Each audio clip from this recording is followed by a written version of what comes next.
Le prince William et Kate Middleton accorderaient une importance toute particulière à l'éducation émotionnelle de leurs enfants. Derrière l'image très classique de la monarchie britannique, le prince et la princesse de Galles auraient mis en place à la maison des règles éducatives modernes et parfois surprenantes pour élever George, Charlotte et Louis.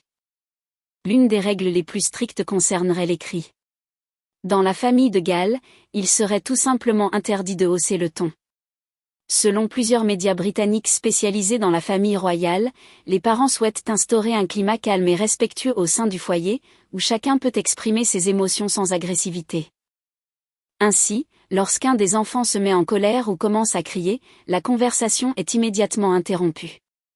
Plutôt que de punir ou d'envoyer les enfants dans leur chambre, William et Kate auraient choisi une méthode bien plus axée sur le dialogue. Ils utiliseraient ce qu'ils appellent un canapé de discussion, un espace dédié où les enfants peuvent venir parler calmement de ce qu'ils ressentent. Le principe est simple, comprendre l'émotion avant de sanctionner le comportement. Cette approche éducative viserait à aider les enfants à reconnaître leurs sentiments, à apprendre à communiquer et à développer leur confiance en eux. Et cette règle ne s'appliquerait pas uniquement aux enfants. Les adultes eux-mêmes ne devraient jamais crier sur George, Charlotte ou Louis.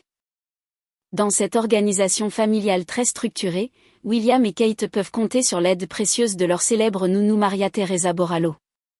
Présente auprès de la famille depuis plusieurs années, cette Espagnole formée au prestigieux Norland College est devenue un pilier du quotidien des enfants royaux.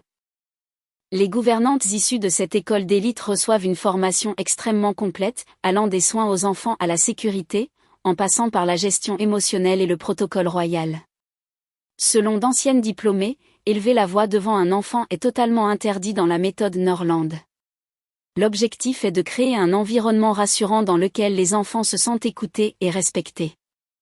Certains mots sont également bannis afin d'éviter de blesser l'estime de soi des plus jeunes. Par exemple, les insultes ou les qualificatifs humiliants seraient proscrits dans la maison familiale. Cette façon d'éduquer George, Charlotte et Louis reflète aussi l'évolution de la monarchie moderne. William et Kate cherchent depuis longtemps à offrir à leurs enfants une enfance aussi équilibrée et normale que possible malgré les responsabilités qui les attendent. Entre tradition royale et méthodes éducatives modernes, le couple princier semble vouloir préparer ses enfants à l'avenir tout en préservant leur bien-être émotionnel.